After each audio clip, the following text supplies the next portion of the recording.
আজ যে বইটা নিয়ে কথা বলবো, আমার নিজেরই মনে হয় যে আমার এই গল্পটা বহুদিন আগেই পড়া উচিত ছিল। বহুদিন আগেই এই কাহিনী নিয়ে আলোচনা করা উচিত ছিল, শুধুমাত্র এই জন্যে নয় যে এই গল্পটা ভীষণ জনপ্রিয় কিংবা এটি একটি কালজয়ী গল্প, বরঞ্চ এই জন্যে যে এই লেখকের সাথে কিংবা এই কাহিনীর সাথে আমার সম্পর্ক জন্ম থেকেই। নমস্কার, আমি সৌমিতা, ওয়েলকাম টু সৌজ শেলফ।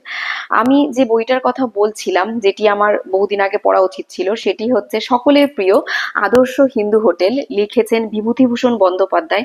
এবং কেন আমার পড়া উচিত ছিল, কারণ আমি জন্মের পর থেকে, যবে থেকে আমি বড় হয়েছি, বুঝতে শিখেছি, তারপর থেকে প্রায় কয়েকশো বার এই আদর্শ হিন্দু হোটেলে গেছি। যখন আমি এই গল্পের কথা জানতামও না, লেখকের নামও জানতাম না, ঠিক সেই সময় থেকেই আমার এই হোটেলের সাথে, আদর্শ হিন্দু হোটেলের সাথে বহু সম্পর্ক, বহু স্মৃতি জড়িত। এবং কারণ I am one of the luckiest যাদেরকে লেখকের প্রতিবেশী বলা যেতে পারে। আর কেন লাকি? কারণ বাংলা সাহিত্যে লেখক যেভাবে পল্লী সমাজের চিত্র তুলে ধরেছেন, সেই রকম খুব কম লেখকই পেরেছে আমার ব্যক্তিগতভাবে মনে হয়। এবং তিনি যে জায়গাগুলো ছবি তুলে ধরেছেন তার লেখনীর মাধ্যমে, সেই জায়গাগুলোর চিত্র আমার কাছে স্পষ্ট। এই যে অনুভূতিটুকু, সেটা অনেকটা গাঢ়। এবার কাহিনী নিয়ে কি আর বলবো, এই কাহিনী আমাদের সকলের পরিচিত। এই গল্প এমন এক অসাধারণ মানুষের, যিনি আমাদের শিখিয়েছেন যে স্বপ্ন দেখার কোনো বয়স হয় না। সেই মানুষটির নাম হাজারি দেবশর্মা।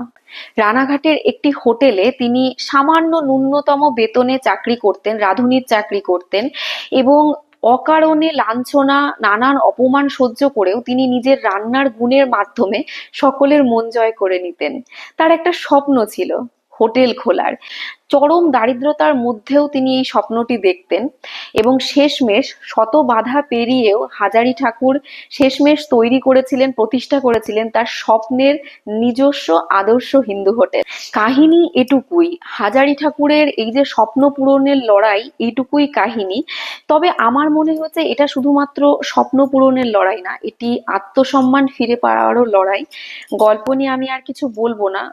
যারা বিভূতিভূষণ বন্দ্যোপাধ্যায়ের যে কোনো লেখা পড়েছেন, তারা জানবেন যে লেখকের লেখার গুণগত মান কোন পর্যায়ে। তাহলে এই কাহিনীর মানটা বুঝতেই পারছেন যে কতটা ভালো।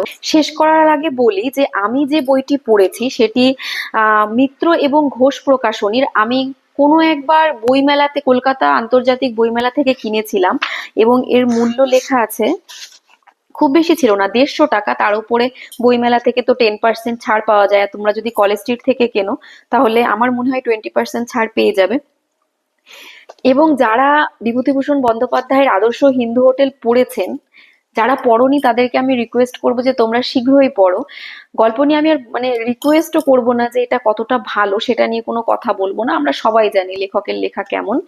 এবং যারা পড়েছেন তারা আমাকে অবশ্যই জানাবেন আপনাদের পড়ে কেমন লেগেছে। এবং যারা বিভূতিবাবুর যে কোনো গল্প পড়েছেন, তারা আমাকে জানাবেন যে তাদের বিভূতিবাবুর লেখা কোন গল্পটি সবার থেকে বেশি প্রিয়।